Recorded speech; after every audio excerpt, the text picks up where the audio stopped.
kita berapa dulu yang paling sengketa yang berisiko yang telah terjadi.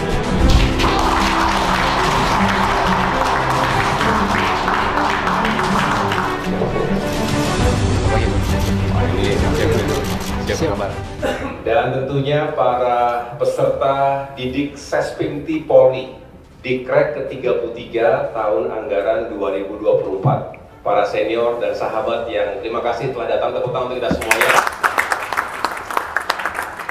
Dan ini sebuah kehormatan dan kebanggaan bagi Kementerian ATR BPN, karena memang setelah saya mendalami, walaupun kalau dilihat dari durasinya baru sekitar 4 bulan saja, tapi sudah cukup bagi saya untuk mendapatkan esensi dari tugas-tugas pokok Kementerian ATR BPN.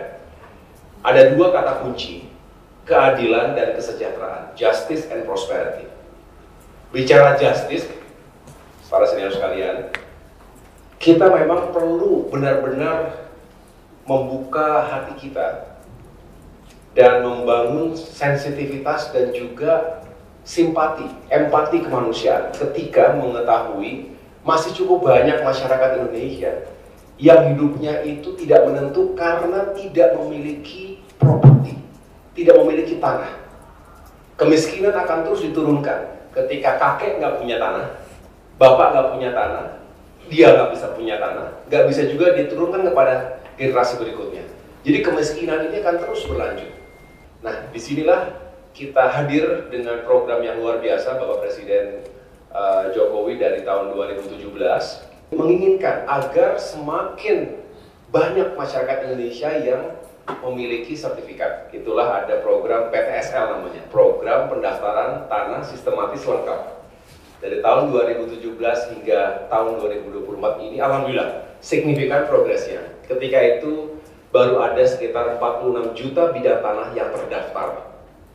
Dan tahun ini 114,5 juta bidang tanah.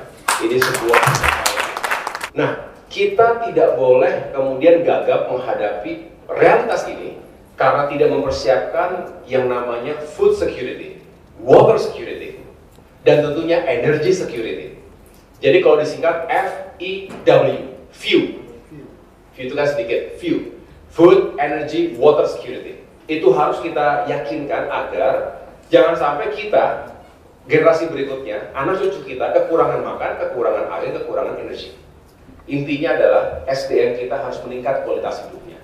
Manusia kita harus menjadi subjek dan objek pembangunan. Jangan menjadi korban di tengah-tengah pembangunan dan pertumbuhan ekonomi.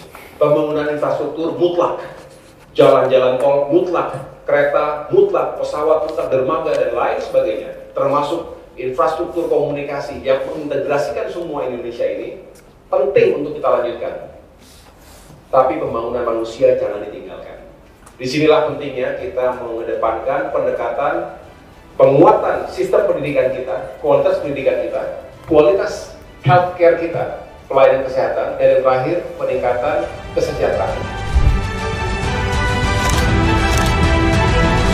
Tentunya transformasi